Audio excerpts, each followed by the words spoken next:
우리에게는 여행지로 더욱 친숙한 동남아시아. 하지만 동남아시아는 앞으로 정치, 경제, 문화 전반에 걸쳐 우리나라에 더욱 중요해질 것입니다. 어째서 더욱 중요해진다는 걸까요?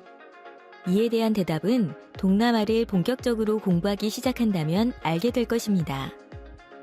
대부분의 사람들은 동남아에 대해서 학교에서 제대로 배운 적도 없을 뿐더러 여행을 가더라도 그들의 역사와 문화에 대하여 관심을 가지고 조사하고 공부한 경험 또한 드물 것입니다. 이번 시간을 통해 우리는 동남아의 역사, 문화, 정치, 경제에 대한 폭넓은 이해를 통하여 이 지역을 이해하는 것을 목표로 합니다. 주로 지나간 사건들을 이야기하지만 잊지 말아야 할 것은 결국은 과거를 통하여 이해하고자 하는 것은 오늘과 미래의 동남아시아입니다. 이들은 왜 그렇게 행동하는지, 이들의 문제점과 가능성은 무엇인지 오늘과 미래의 동남아시아를 이 과정을 통하여 재발견하시기 바랍니다.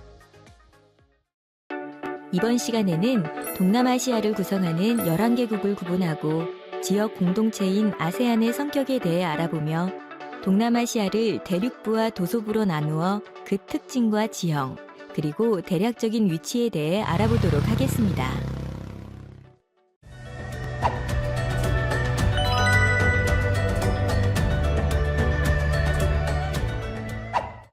기초 중의 기초로 먼저 동남아시아에 어떤 나라들이 있는지 정도는 알아야겠죠? 동남아시아에는 11개국이 존재합니다. 어느 나라와 어느 나라가 접경하고 있고 어느 지형이 그들을 나누고 있는지 혹은 교류하게 하는지를 이해하는 것은 매우 중요한 지역 이해의 첫걸음입니다. 당연히 동남아시아를 이해하려면 동남아의 지도와 그 지도가 의미하는 바를 이해해야 합니다. 어떤 차이가 있는지 볼까요? 크게 대륙부에서는 불교가 주류 종교인데 반하여 도서부 동남아에서는 이슬람교가 주류를 차지하고 있습니다. 그리고 역사적으로 대륙부는 상대적으로 교역보다는 농업의 비중이 압도적으로 높은 반면 도서부 동남아 지역에서는 농업뿐 아니라 해상교역의 전통이 강합니다. 이러한 지역별 주류 산업과 주류 종교의 형성은 역사적으로 서로 밀접한 관련이 있습니다. 왜냐하면 아랍 문명과 동남아시아 사이의 교역을 통하여 이슬람교가 전파되었는데 주로 바다를 통하여 교역이 이루어졌습니다. 그러다 보니 도서부 동남아 지역이 자연스럽게 이슬람화된 것이죠.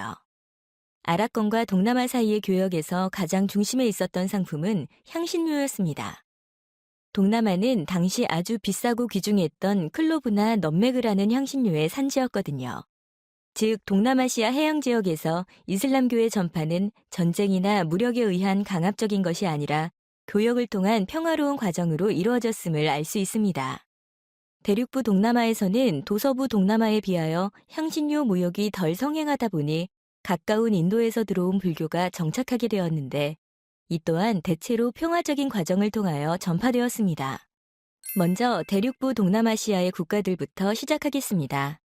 대륙부 동남아의 지형은 크게 보아 티베트 고원으로부터 방사형으로 뻗어나온 산맥 사이로 동남아인들의 젖줄인 큰 강들이 흐르는 형상을 이루고 있습니다. 동남아 대륙부의 지형을 가장 쉽게 이해하는 방법은 커다란 손이 동남아 대륙부 전체를 거머쥐고 있는 모양을 상상하는 것입니다. 이렇게 동남아 대륙을 쥐고 있는 손가락 사이로 강이 흐르는 모양을 상상해 볼까요?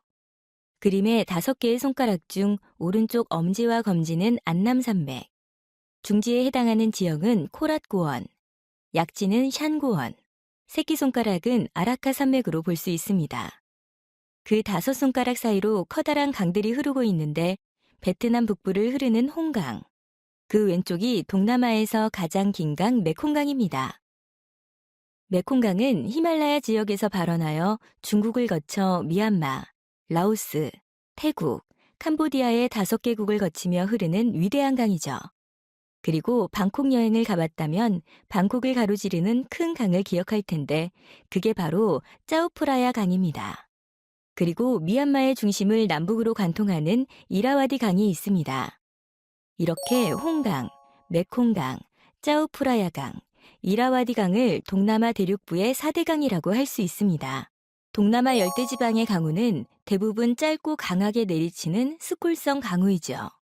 적도에 가까울수록 우리나라와 같은 사계절은 사라지고 나라와 위도에 따라 다르지만 5월에서 10월 정도 오로지 비가 상대적으로 많이 오는 우기와 11월에서 4월 정도 덜 오는 건기의 두 계절로 나눕니다. 하지만 오해하지 말아야 할 것이 상대적인 개념이라서 우기라고 비만 오는 것도 아니고 건기라고 맑기만 한 것도 아닙니다. 우기에는 한 달에 18일 정도 비가 온다면 건기에는 9일 정도 비가 내리는 그런 식입니다. 동남아는 무조건 덥다는 선입견을 가지고 있지만 사실 적도에서 멀리 떨어진 곳은 겨울 아침 저녁으로 쌀쌀하므로 여행 시 옷을 적절히 준비해 가야 합니다.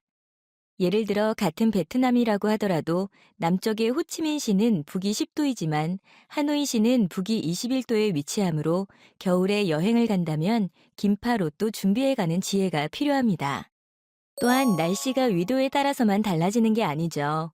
고도도 상당한 영향을 끼칩니다. 예를 들어서 태국의 치앙마이나 베트남의 달랏 같은 곳은 고도가 높은 지역에 위치해 선선한 날씨로 인기 높은 관광지입니다.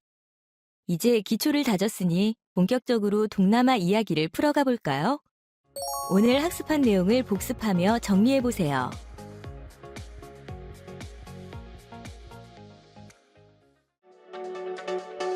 오늘의 학습을 마치겠습니다. 수고하셨습니다.